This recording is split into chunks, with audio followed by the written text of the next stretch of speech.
So, apa khabar? Selamat berpuasa. Hari ini kita berbincang pasal perang zaman moden. Kalau nak tahu kenapa Malaysia tak nak produk macam ini, kerana ini adalah keranda terbang. Ia tak ada sistem dan ia seperti lori sampah. Disebabkan tidak ada negara yang mampu membina AV8, maka Malaysia telah membeli daripada buatan Turki. Inilah senjata yang popular pada tahun Perang Dunia Kedua, senjata 105mm. Malaysia dah lama guna benda ni untuk bom pasukan artileri musuh dari jarak 30 ke 20 km, dan ianya murah dan boleh dimusnah sendiri berbanding dengan kereta kebal ataupun APV. Kalau kita lihat, semua negara bina 105mm dan yang terbaik adalah Nexter daripada buatan Perancis. Ia menggunakan GPS dan juga satelit. US adalah pengguna dan pencipta terbaik 105mm. Inilah nasib tentera negara tetangga jika dibedil dengan 105mm.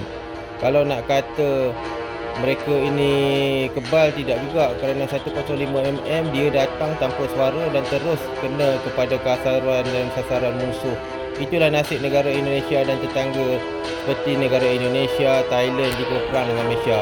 Ini adalah barisan kereta kebal. Tentera Malaysia telah membuat latihan dan anda boleh lihat betapa luasnya 105mm membedil kawasan laluan kereta kebal seperti Leopard. Ini adalah markas. Contoh kita bagi markas Tentera Nasional Indonesia. Macam inilah keadaan 105mm datang.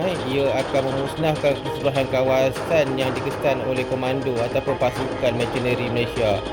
Kalau nak cerita lebih lagi, jom kita lihat ya, pada masa akan datang, jika negara Thailand atau Indonesia atau Filipina menyerang Malaysia, kita akan menggunakan sistem-sistem peluru pandu dan juga kereta perisai.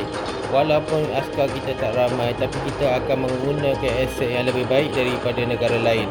Kalau kita lihat bedilan-bedilan 105mm, ianya dapat dipindah milik dan dapat dimusnahkan jika musuh menyerang kawasan kita.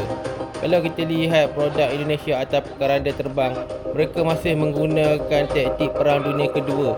Pada masa akan datang, perang begini tidak akan berlaku. Ini hanya berlaku pada zaman Perang Dunia Kedua ataupun perang dengan tentera Papua dan Timor Leste. Kalau Indonesia berperang dengan Malaysia, mereka akan menggunakan rejim semboyan untuk menyerang pasukan musuh. Inilah nasib ya. Itu pasal Malaysia tak bina banyak-banyak benda macam Indonesia bina ni pindad. Anda boleh lihat betapa mudahnya dia kena IFE ataupun dirangkap sama. Itu sebab Malaysia tak nak beli keranda terbang milik Indonesia. Walaupun Indonesia telah memaksa dunia membeli produknya, Indonesia mahu menjimatkan kos. Tapi untuk Malaysia, kita tak nak jimat kos. Kita nak benda yang mahal sikit dan boleh menjadi scrap dalam tempoh 5 tahun. Berbeza dengan Malaysia, Indonesia dia akan guna produk-produk aset mereka sehinggalah reput. Dan mereka akan mengatakan ciptaan anak bangsa Indonesia sangat bagus. Seperti memuji bulan jatuh ke tanah. Tapi kalau hakikat, inilah keranda terbang. Di Malaysia kita panggil pindad keranda terbang. Sebab itu Malaysia telah menghabiskan hampir 1 hingga 2 bilion. Kalau kita lihat, musuh Malaysia ramai. Tapi kalau kita lihat aset kita dengan Indonesia tak sama ya. Aset kita mungkin antara yang dalam 10 tu nombor 10 lah, kita tak boleh cakap besar. Jadi Malaysia pun telah mengambil keputusan membeli blueprint daripada negara di Eropah dan mengikut spek NATO. Ia mempunyai sistem yang lebih laju, 21 sistem, dan juga boleh digerakkan ke kawasan yang menyerang negara Malaysia. Selalunya kalau nak serang Malaysia ni, Indonesia lah. Kalau nak tahu, sekarang semua tembak guna satelit ataupun GPS ya. Inilah pindad Indonesia. Kalau kita tengok operasi Indobat, sangat sedih ya. Tapi nak buat macam mana, Indonesia kan, dia ni rakyat dia kebal. Ini yang Malaysia guna tahun 60 Condor. Dan kita masih guna ya untuk penggunaan bantuan dan latihan. Ini ACV ya. Indonesia dia guna Mother buatan Jerman tahun 90-nya. Ini kita punya buatan Korea dan juga Turki. Itulah nasib Indonesia. Jadi ATM tidak akan ikut nasib seperti Indonesia.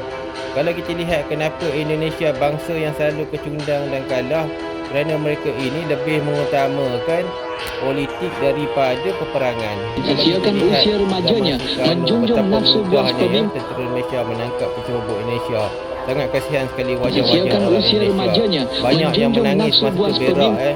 minta nasi, minta rokok. Dan itulah saja cerita tentang kehebatan tentera Malaysia.